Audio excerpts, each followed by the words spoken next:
over his front foot with his head. It looks like he's the aggressor of the foul. Crocker's already there. He's set, isn't he? He's there all the time. He's staying there. He's not moving when he comes in with his head either. Probably why the head clashes have gone the way that they have. Lovely work. Oh! He takes a good shot, doesn't he, Donovan? He takes a good shot.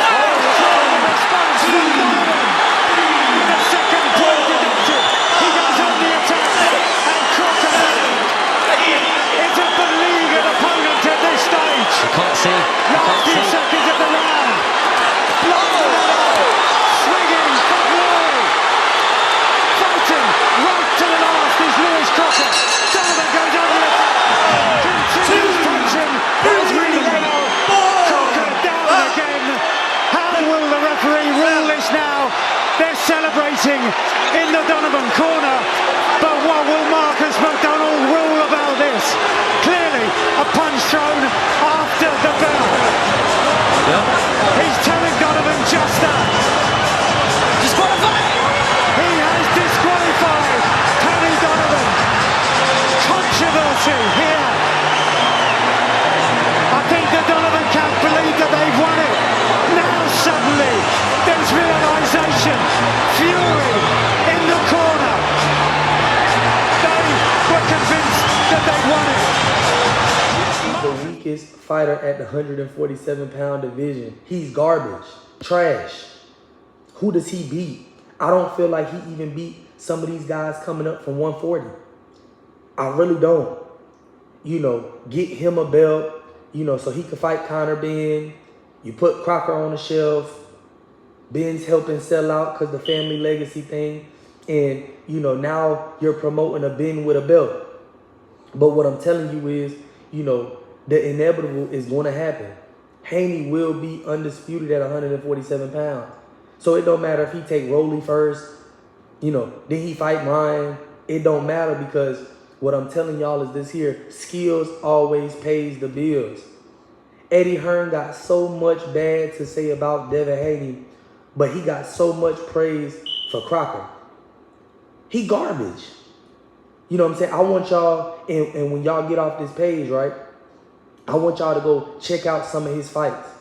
And I would love for y'all to tell me who would he beat, not at 47, because it's nobody. You know, I feel like Brian Norman Jr. could beat Crocker. You see what I'm saying? But what I want y'all to understand is that this boxing game is up and down. You know, so always lean on your understanding with fighters who got real deal skills as opposed to, you know, they got great managers with big platforms so they could switch the narrative when they want to. You understand what I'm saying? I don't feel like Crocker will beat Rolly. I don't feel like he will beat anybody at the 147-pound division. And he's not a world-class fighter. And like I said before, you know, we gotta, as fans, subscribers to the sport, we gotta promote our guys also.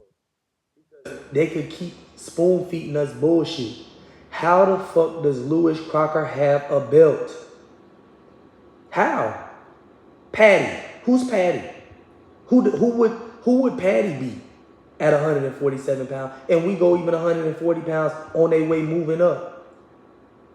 Right? Come on now. And like I said, you know, our talent pool over here is so crazy. That's why these guys keep wanting us on their cards. Right? Turkey, he doing all this sneak dissing. It's boring. It's this, it's that, it's that, the other. Well, stop booking them then. Stop booking them then. You know, everybody's not interested in fighting, you know, guys like a yard. You know, where you just come in and whooping that. Fans expect more than that. So, like, if we put Haney in there with guys like Brian Norman Jr. fought, he gonna stop them guys.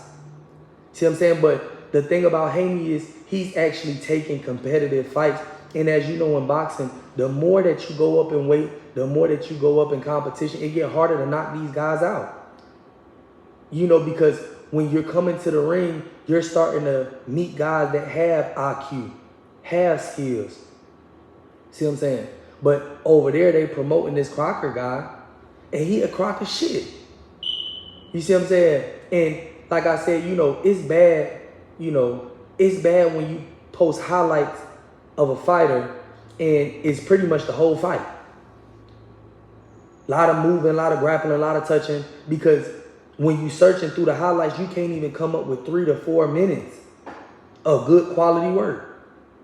And like I said, you know, y'all come back to this channel when Haney become undisputed. You know, he taking the hard way. He fighting the hard route. He's not just fighting fans. He's fighting promoters. And, you know, what I want y'all to understand is take y'all hat off to these fighters that have actual skills and are not just being promoted, you know, to hype an agenda that a promoter has. You understand what I'm saying? Why doesn't Conor Ben fight at his natural weight?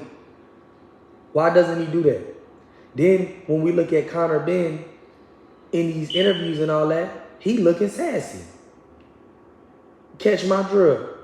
And you know, like I said before, I get it because the family legacy over there. If he get a belt and make it easier to sell out, he sell out, the bigger your cut. I get it, but you know, unfortunately over here in the United States, like we actually champion fighters that got skills. And Lewis Crocker is not that guy. And he'll be beltless soon. It's just, let's see who gets that belt. And let's see what the agenda is after that. You know, but like I said, I see Haney going undisputed at 147 pounds. I feel like it's really no competition in that weight class as it pertains to his skill level. And, you know, we just got to sit back and watch a master at work. Cheers.